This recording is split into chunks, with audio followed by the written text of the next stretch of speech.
در راستای سفر رئیس جمهوری ازبکستان به تاجیکستان یک باغ در شهر دوشنبه به اسم اساسگذاری ادبیات کلاسیکی ازبک نظام‌الدین علیشیر نوایی نامگذاری شده است. دفتر مطبوعاتی ریاست جمهوری تاجیکستان هدف از این نامگذاری را رمز دوستی خلق‌های تاجیکستان و ازبکستان عنوان کرده است.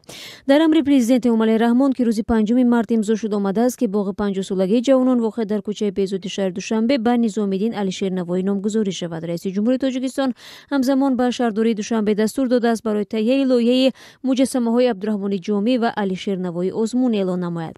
دستور رئیس جمهوری تاجیکستان درباره تبدیل اسم باغ به نام علیشیر نوایی در حال صادر می شود که اخیراً مقامات شهر سمرقند ازبکستان گفته بودند که مجسمه های علیشیر نوایی و عبدالرحمن جامی را در مرکز این شهر بنیاد میکنند. اینچنین در ماه دکبر سال گذشته با دستور مقامات ولایت تاشکند ازبکستان که از ایستگاه‌های نوی مترو به نشان حسن نیت و دوستی به نام شاعر تاجیک و قهرمان تاجیکستان استاد میرزا ترسونزاده گذاشته شده بود.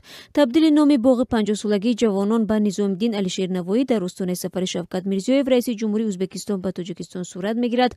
قرار است میرزیویف روز 9 مارس با یک سفر 2 روزه وارد تاجیکستان شود. یک قسم بزرگ بزرگانان و تاجران ازبکستان برای اشتراک در نمایشگاه مال و محصولات آن کشور به دوشنبه رسیدند. هواپیمای شرکت ازبکستان هوایولاری با تاجران ازبکستانی صبح 6 مارس به فرودگاه بین‌المللی دوشنبه آمد. سفر بزرگانان و تاجران ازبکستان در دایره آمدن شوکت میرزیویف رئیس جمهوری این کشور به تاجیکستان صورت میگیرد.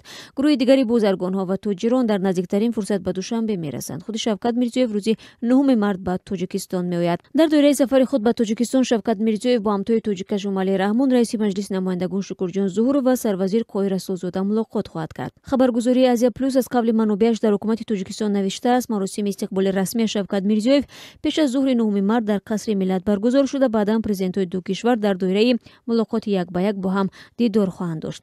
به قول منبع بعد از انجام ملاقات یک به یک ملاقات هیئت‌های دو کشور برگزار می شود. بعد از انجام این ملاقات مراسمی به امضارسی سازشنامه‌های دو جانبه بین ازبکستان و تاجیکستان صورت می‌گیرد. در نظر است که میان دو کشور زیاده از 20 سند نوی همکاری به امضا رسد.